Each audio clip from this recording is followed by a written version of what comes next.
this episode of the Turnbuckle, Shawn Michaels gives details on the Iron Survivor Challenge matches for NXT Deadline.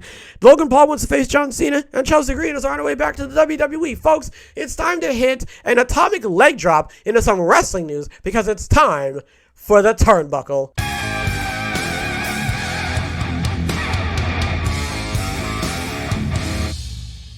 Shawn Michaels on Tuesday's NXT, revealed a new match concept, the Iron Survivor Challenge. Michaels announced that a men's and women's Iron Survivor Challenge will take place at NXT's Deadline event on December 10th. The winners of those matches will be the new #1 contenders for the NXT and NXT women's titles. There will be 2 matches at Deadline, one for the men and one for the women. Both matches will consist of 5 challengers. 2 competitors will start, with another competitor entering every 5 minutes until all 5 competitors are in the match. The person with the most falls in 25 minutes wins. A pinfall will score a competitor 1 point, and the person who takes the pinfall has to go into a penalty box for 90 seconds. It was reported earlier on Tuesday that WWE had filed the trademark Iron Survivor Challenge on November 10th. Deadline will be NXT's final premium live event of the year. It will take place the same day as Ring of Honor Final Battle in UFC 282. Okay, that penalty box thing confused me a little bit. A pinfall will score a competitor 1 point, and the person who takes the pinfall has to go into the penalty box for 90 seconds. So you don't want to get pinned, right?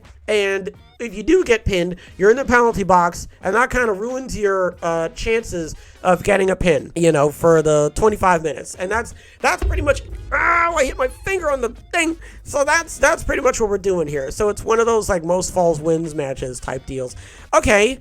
Now, my thoughts on this match were, I assumed that the reason why this entire thing was even conjured up in the first place is because they knew that they were going against 2 pay-per-views. They knew they were going against Final Battle, yeah, and they were going against UFC 282. So they were like, all right, we got to pull out all the stops for this match. We basically have to sit here and create the craziest match that we can possibly think of so that people can be like, all right, I'm still going to watch Final Battle in UFC, but I do want to see what this match is looking like, right? I think, if I remember correctly, he was like, yeah, we're going to have some contenders, like we're going to have some matches to contend for who's going to be in it and whatnot. So for right now, I don't necessarily know who's in it. I'm sure that's going to be revealed at some point down the line. If he revealed it last night, then great. I didn't really watch NXT.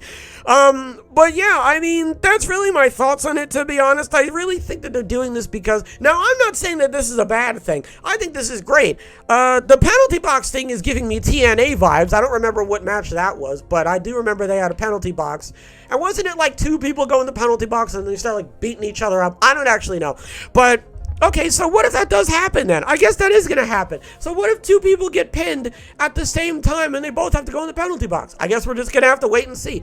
I don't think this is going to be a bad match. I think we've got Shawn Michaels and Triple H and all the other different types of writers and producers and stuff to really like back this up and really make this a worthy match, And obviously I feel like down the line this is going to be one of those matches that we're going to see in, future dates and everything. So at the end of the day, we're really just going to have to see how it goes, but my personal thoughts are that I'm pretty sure they're only doing this because they know that they really have to go against, like, 2, they're pay-per-views, they're big pay-per-views, and a lot of eyes are going to be on those pay-per-views, more so than they're going to be on NXT, but, at the end of the day, I don't actually know, so we're just going to have to wait and see how it does, so hopefully it does well. Next, we're going to talk about Logan Paul and how he has messaged Triple H about facing John Cena at WrestleMania. Paul reacted to Cena's non-captioned Instagram photo of him on Twitter by using the eyes emoji in reference to a headline that claimed Cena was seeking a WrestleMania opponent. Logan provided more details about a probable confrontation with Cena on his Impulsive podcast. That's my dream, Logan said. I've proven the model twice now. I've proven the model of headstrong, capable internet kid versus a GOAT, a top-tier industry leader. Floyd Mayweather. That worked. Generated $65 to $70 million.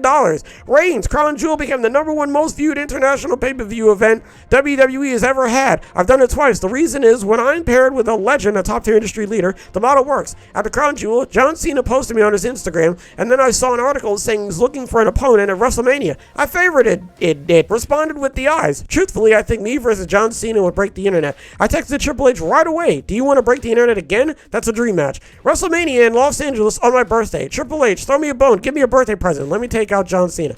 That'd be crazy. Put me up against the best y'all have. I'm going to deliver. You know that for a fact. Not only really put on an amazing match, but I'm going to put asses in seats and eyeballs on the television. Since I'm an outsider, they have to treat my career in the WWE a little differently than they have with the rest of the roster. The only caveat to this is I could see how other wrestlers and fans would throw their arms in the air. Why is he getting a shot at Cena or Randy Orton? The answer is, I'm going to make money. That's a good point. You can't deny that a guy like Logan Paul is not going to add some type of, some type of spice to the match. You know what I'm saying? So I feel as though that is a really good idea, just because a lot of people talk about Logan Paul and a lot of people denounce Logan Paul for even being in the WWE. They go, oh, this guy's an idiot, and oh, this guy's a doofus, and this and that. But listen, the main thing is that he draws money. All that talk about, oh, he's this and that, and then you watch the match and you go, wow, he's actually really good. That is the entire point of his entire character. That is the nucleus and the electron and the proton. That is what makes him up. Oh, what is he? Why is he? And then he does it, and it's absolutely fantastic. I mean, there's literally nothing else you can say about it. That is pretty much the epitome of Logan Paul's character. Why is he and how is he? And then he just absolutely mops the floor with everyone in the sense of, wow, I can't believe that was actually better than I thought it was going to be. This is the good thing, because Logan Paul gets it. This is the type of person that you want in the WWE. You want somebody nimble and agile and athletic, but also somebody who knows how to draw a crowd and knows how to create a buzz. And Logan Paul is just that perfect package of being able to do all of those things. And if you put him in the ring with John Cena, I mean, the numbers are going to shoot straight into the sky. So Logan Paul, of all people, I feel like would be an absolutely fantastic opponent for John Cena, and either one could win. I mean, if Logan Paul could hand his first loss to John Cena, I wouldn't be opposed to that. If my first match was with The Rock, I wouldn't be opposed to losing, you know what I mean? So, but I mean, honestly, but even still, if Logan Paul beats John Cena, that's even more stock onto his character, and then people are going to be like, oh, this and that, and oh, it's fake, and all this nonsense. But listen, I know you're going to watch the match. I know you're talking all this nonsense, but I know for a fact you're gonna watch it. That's the thing. Even if you don't buy the pay-per-view and watch it, you're gonna hear about it. You're gonna see it on Twitter. You're gonna go out of your way to look for it. And that is the type of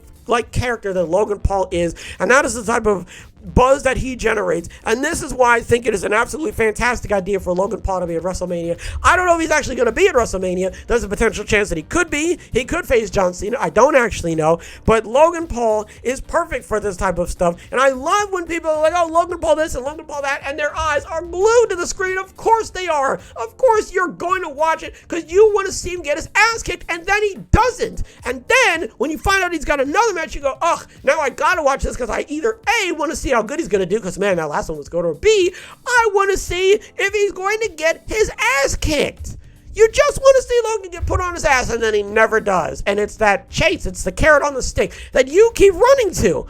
And it's great, man. So, is Logan Paul going to face John Cena at WrestleMania? I don't actually know. We're going to have to wait and see. If that does end up happening, either one of them could win. That is the beauty of this. Either one of them could win. If Logan Paul wins, man, that would be absolutely fantastic. And he can say that he beat John Cena. He can say that he beat John Cena. He didn't beat Roman Reigns. I forget the other match that he was in. Oh, yeah, he was at WrestleMania with The Miz. That's right. He was at WrestleMania with The Miz. Didn't they win and then he betrayed him? Yeah. So, I mean, he could say that he's been at 2 WrestleManias, and he could say that he's part of the reason why Crown Jewel was the highest grossing pay-per-view of the year. He has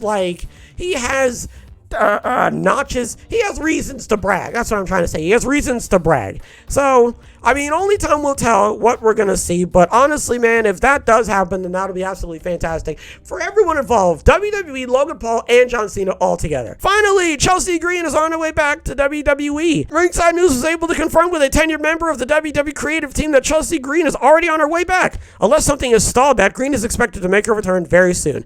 Chelsea Green was supposed to win her SmackDown debut 2 years ago, but she was injured and an audible was called. It's unclear exactly how far Vince McMahon was going to push her, but her injury and subsequent surgery derailed any plans. She was later revealed as part of one of WWE's several slaughters to the roster in the name of budget cuts. Chelsea Green admitted that she has unfinished business in WWE. It seems that she will get her shot under Triple H's regime. I do remember that.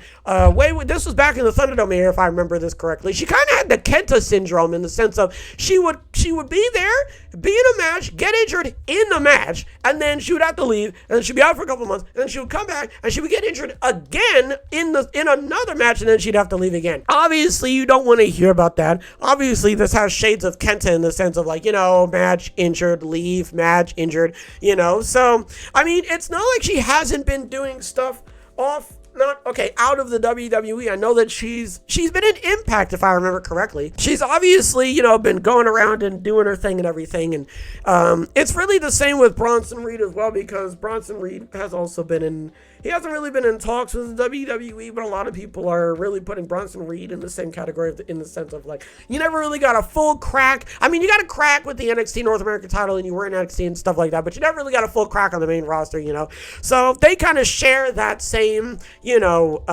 unfortunate circumstance in the sense of like, what could have been, you know what I mean? We'll never really know. But now we're actually going to get the answer because Chelsea Green is on her way back. I can't wait to see what she's going to do. I don't necessarily know a whole lot about her. I'm just going to be, what's it? Like, wait, no, like, ow, like that hurts, So, I mean, we're just going to have to wait and see what WWE has in store for her. I like that she's coming back. She could really come back on NXT or she could come back on the main roster. Both would actually be good, to be totally honest with you. Mainly just because they both could really do well for her character, NXT, she could be there, develop her character, get a little bit of the, shake it off a little bit and then go back to the main roster. Or she could just go straight to the main roster and be like, all right, we're back, okay. She could come back in a full bubble wrap outfit, you know what I'm saying? To be like, don't no one touch me, all right, So, I mean, we're going to have to wait and see. But obviously, I can't wait for her to come back. I'm excited to see what she's got in store.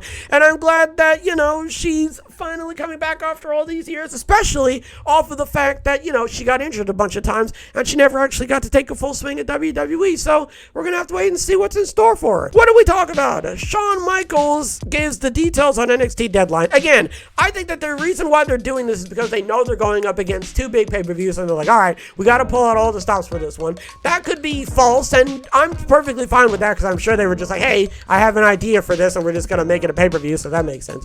So, I mean, I don't actually know, but that's my biggest theory, to be fairly honest with you. Logan Paul wants to face John Cena at WrestleMania. Logan Paul is a big money draw, okay? He has that character of, I just want to see this guy get his comeuppance, you know what I'm saying? And we're just going to have to wait and see if he does get his comeuppance, but only time will tell if he actually does or not. And Chelsea Green's coming back to the WWE. I can't wait to see her. I can't wait to see what she's got in store. Hopefully, nobody, I don't know, slams it too hard and she doesn't accidentally prick herself or get like a card. You ever got a cut on your hands by cardboard? That is possible. You can get a paper cut with cardboard. And isn't cardboard paper, right?